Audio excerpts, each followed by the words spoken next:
HW here, and thank you so much for watching Tone Junkie TV. This week, tip and trick for the Kemper tips and tricks.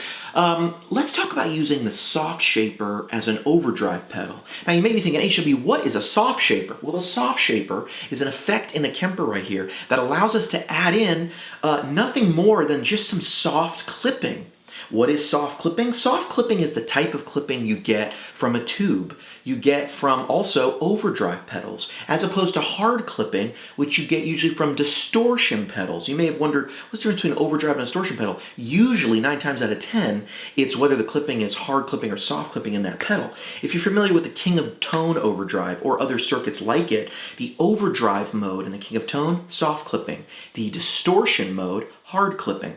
Other pedals that have hard clipping, a Rat. You know, hard clipping has a more aggressive sound. Soft clipping, a little smoother, trying to simulate what we get out of a 12AX7 or an EF86 or something.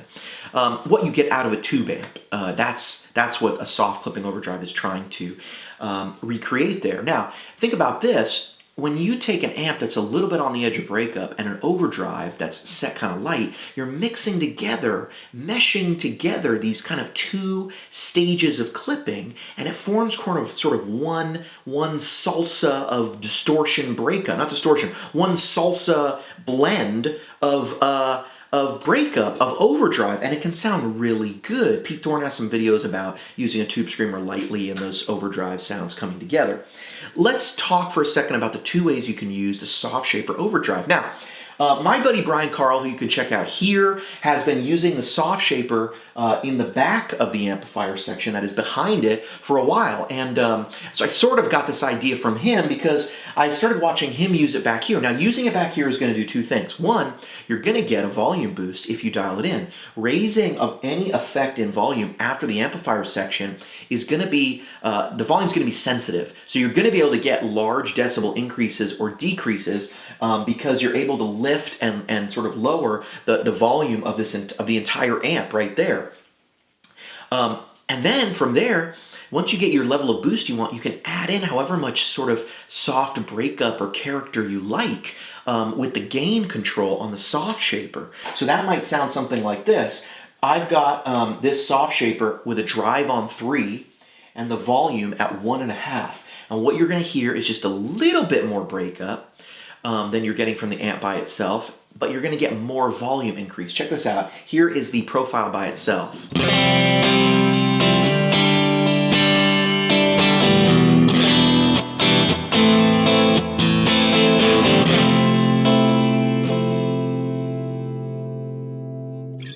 Now, that's very cool. That's definitely a good sound. Let's throw that soft shaper after it. You're going to notice a volume jump, and you're going to notice a little bit more breakup. Check this out.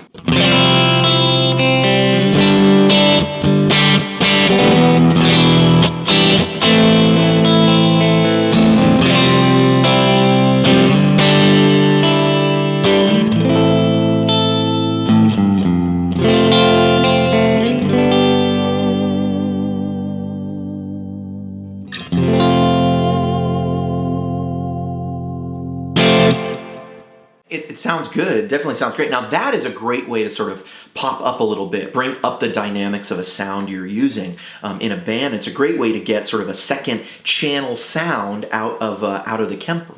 Now, what if we put that same effect though in front of the stack?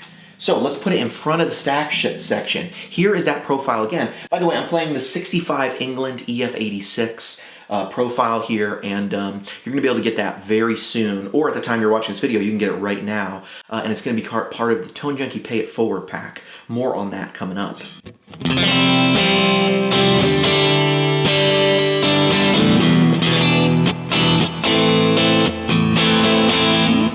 Now, engaging the soft shaper at the same settings in front of the amplifier.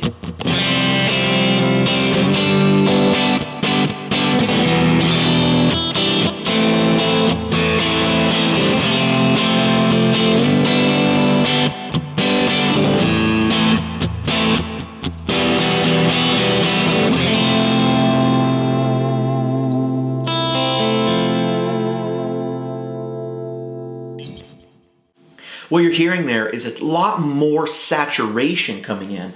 And that's one thing that putting the soft shaper as an overdrive pedal in front of the amp can give you. Now, instead of that volume increase that we were getting by having it after the amp, you can get more saturation by pushing it in front of the amp. See, the tube amp has all sorts of levels, all sorts of limiters in it. There's all sorts of stages of a tube amplifier that can cause limiting, or compression, we might call it. Compression is limiting and grabbing a bottom frequency and boosting it up. Compression is when you compress a signal both ways. Limiting is when you just take the top and bring it down. And really, sometimes when we're describing compression in a tube amp, a lot of times we're more describing the limiting characteristic of it. But the limiting here, I mean, think about it. A tube amp can limit or compress at the front section. That EF86 in the preamp can limit. The second tube right after, usually 12AX7, can limit or compress the phase inverters, where we often will get a lot. And with a master volume there at the phase inverter, we can get compression in that master volume stage there if you have a post phase inverter master volume amp. Blah, that was a mouthful. All that to say this: running overdrives in front of amps tend to cause them to break up a little more if you boost the signal. Boosts do the same thing. We're just using an overdrive now as sort of a boost and an overdrive together. Now, I really like this because I can use that soft shaper effect as sort of like my next gain stage. So let's say I'm right here and I'm on the middle position of my guitar.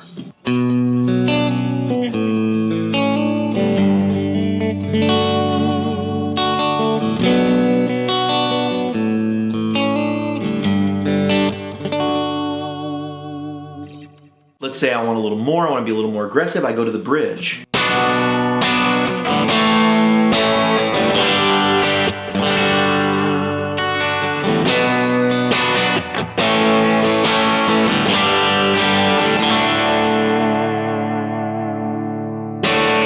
Now I want to go up from there. I need another gain stage. I want to go, that's what I've been playing at a verse or something, right? Or maybe I need to go big into the bridge or go into a larger chorus. Let's try using that soft shaper to bring us up a gain stage.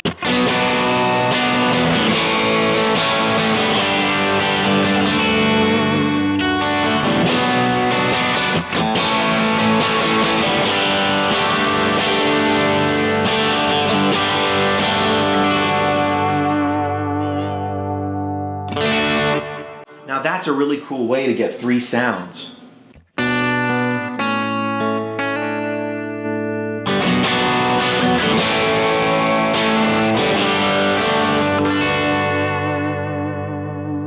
HW, that was only two sounds. Where's the third sound? What if we throw a little tube screamer in front of it, then we get our lead sound?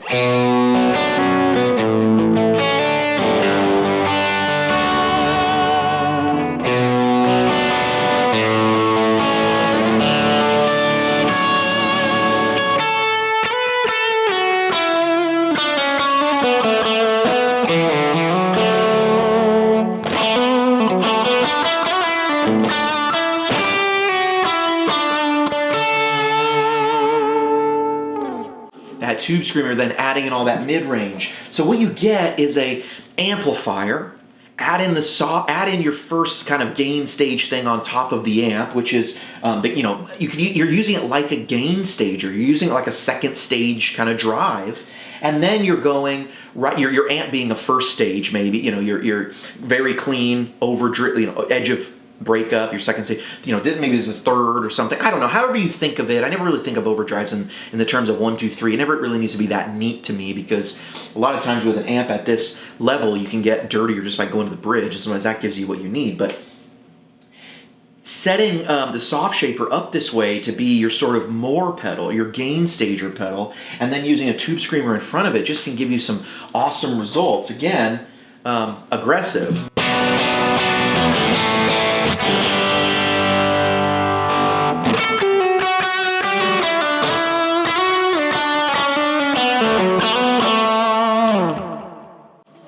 And as a bonus tip and trick, let's say I feel like this soft shaper works really well with this type of sound. Some of you have asked the question, and I'm going to do another video on this too, but hey, HW, mix sounds, what do you do in the mix? If you have a Vox style amp and you want to come out in the mix a little more, kind of the down and dirty secret here, cut the bass.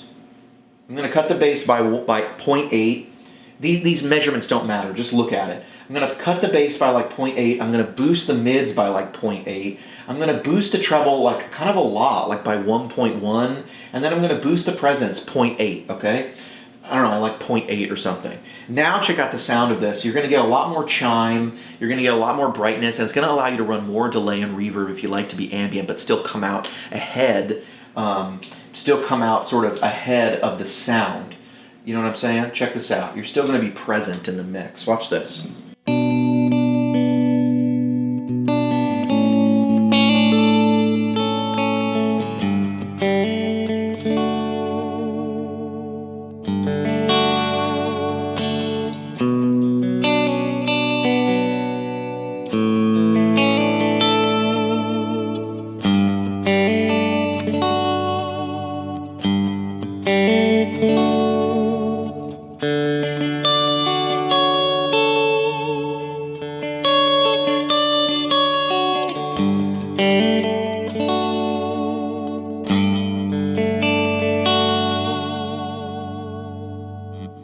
Trust me when I tell you, in a mix, that amount of brightness, if it seems harsh at all right now, is actually kind of where you want to sit.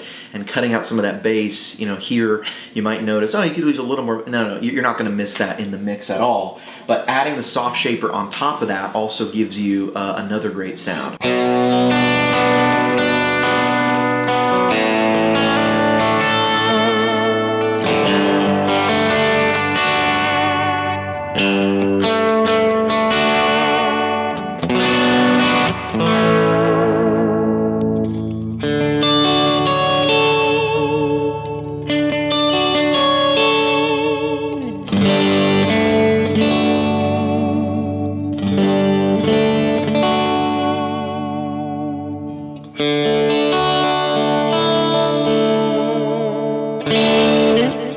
That high-endy sort of breakup thing is really great for ambient music, for worship type stuff. It's really nice, and it's kind of how I like to run mine personally. But the soft shaper works really well for, and then even there, adding the tube screamer.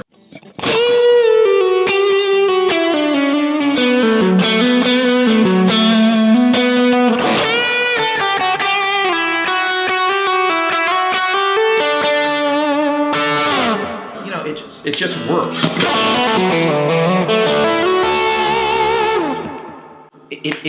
It just sounds how a mid-rangey guitar should sound, I think. Soft shaper as an overdrive pedal, think about it. In the past we've covered the tube screamer with an EQ. I think this does a version of that. It's maybe not as flexible from guitar to guitar, but I think because the soft shaper is just adding just a little bit of soft breakup, I really don't have any complaints, you know, that I'm not sitting here wishing I had different EQ on it or something, and it seems to just give me more of the sound I have, just boosted a little bit and just with a little more overdrive. I have been HW. Thank you so much for watching Tone Junkie TV, and as always, rock on, good people. Rock on with your Kempers, and wear your digital badge proudly. I'm not gonna say every digital solution out there is amazing and sounds better than tube amps, but this one does. This one certainly does.